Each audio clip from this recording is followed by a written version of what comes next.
50 years ago this week, Martin Luther King Jr. led a march on Washington to the steps of the Lincoln Memorial and delivered this iconic message. I have a dream that my four little children will one day live in a nation where they will not be judged by the color of their skin, but by the content of their character. I have a dream today. So, where does the civil rights movement stand today? Time to bring in our Sunday group. Former Republican Senator Scott Brown, Kirsten Powers of the Daily Beast website, radio talk show host David Webb, and Fox News political analyst Juan Williams. There are plenty of numbers to support either side of this argument. Let's put some of them up. On the one hand, in 1970, there were 1,469 black elected officials in this country. Now there are more than 10,500. In 1964, 26% of blacks 25 or older had completed 4 years of high school. Now that's 85%. On the other hand, the unemployment rate is now 6.6% for whites, 12.6% for blacks. And black men are 6 times as likely as whites, 6 times as likely to spend time in prison. Juan, as somebody who has written extensively about the civil rights movement for years, how far have we come? What's left to do? Well, I don't think there's any question we've come a long ways. I mean, I just think, in personal terms, my dad couldn't be sitting here on a major network talking about the news, 50 years ago. Or you think back 100 years before that Emancipation Proclamation, you understand how far we've come as a nation. But on some very basic levels, there's also been just outstanding improvement. Again, here in Washington, you think of President Obama.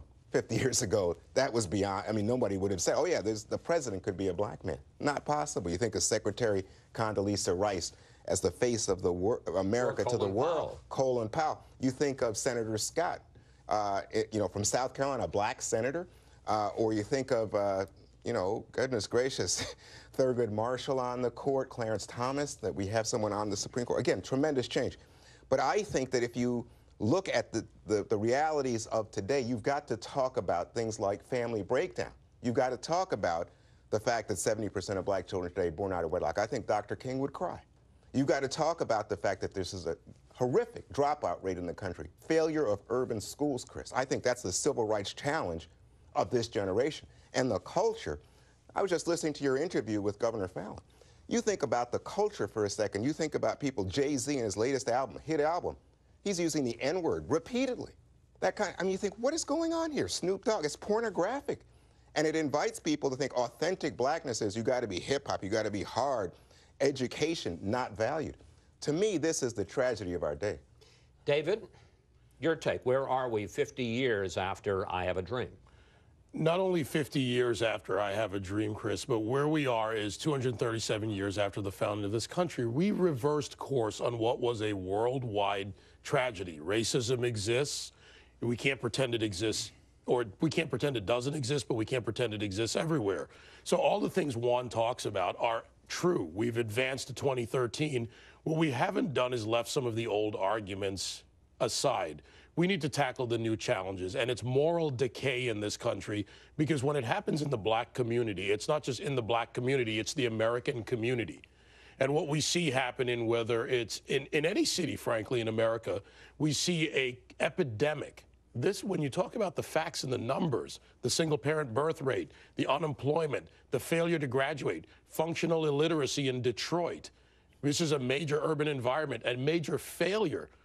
This is something that shows the world that America has made great strides, and Americans that we've made great strides, but as a matter of fact, we have a lot of challenges, and we need to move into 2013 and take these issues on in our current environment. And education, it is the civil rights issue today, because what we do as a nation is we degrade and we lose our culture, our workforce. We lose our ability, and America is a land of opportunity. If you're not educated, you can't take advantage of that opportunity.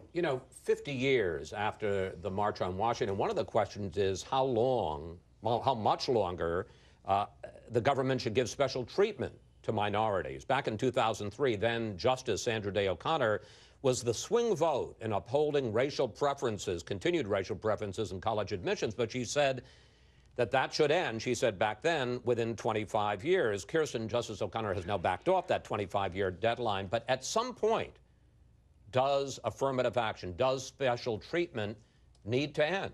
Yeah, and I think President Obama has even addressed that before, saying that perhaps we should be looking more at economic inequality. You know, we've made a lot of progress.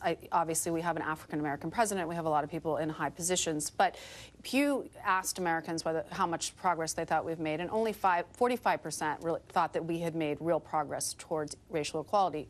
African Americans said 32%. So I think that the Americans seem to be in agreement that we have a long way to go.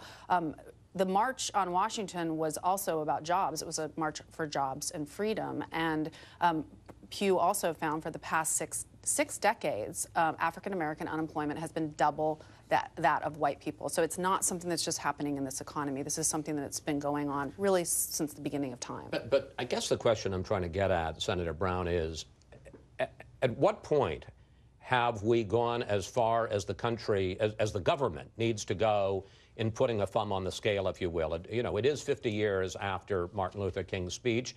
Obviously, there were hundreds of years of discrimination, but at what point do we, in effect, say, you're on your own? Obviously, there'll be government programs to help poor people or education in the inner city, but not this kind of special preference affirmative action. Well, I think we're getting close. I certainly agree with all the comments from the panel. We've made huge strides. There are certain pockets still where there is inequality. There are disadvantages that need to be addressed.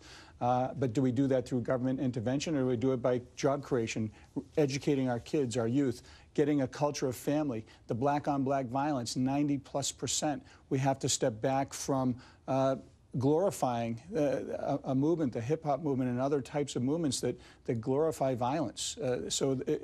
There are certain pockets, I think, but I think we're getting very close to just letting Americans, black, white, all races, colors, creeds, move forth with their own qualifications and stand on their own merits. Do you agree with that one? Well, I think the largest argument of this day, of this time, is one that says, is it personal responsibility? That would be the conservative take. Or is it the case that there's systemic racism in this society that continues as a legacy of slavery and legal discrimination in our country? And, you know, I'll just tell you how I feel about it. I think you've got to go at this point with taking personal responsibility for your family, your community, your neighborhood, because just like Sandra Day O'Connor, I don't believe that white America, and in fact, a much more diverse America, is going to allow affirmative action preference to exist. It doesn't exist in any great way in the Fortune 500 now, but people have this perception, and that's why the court recently ruled in the way that it did in terms of higher education in Michigan and in Texas. So I don't think that's going to exist, and I think that you need civil rights leaders to speak out against crime in the black community, to speak out against these hip-hop leaders Senator Brown was talking about, to say to kids, here's how you can make it in this country, and stop thinking that just because you're black, there's a reason or an excuse for not achieving. All right. We have to take a break here, but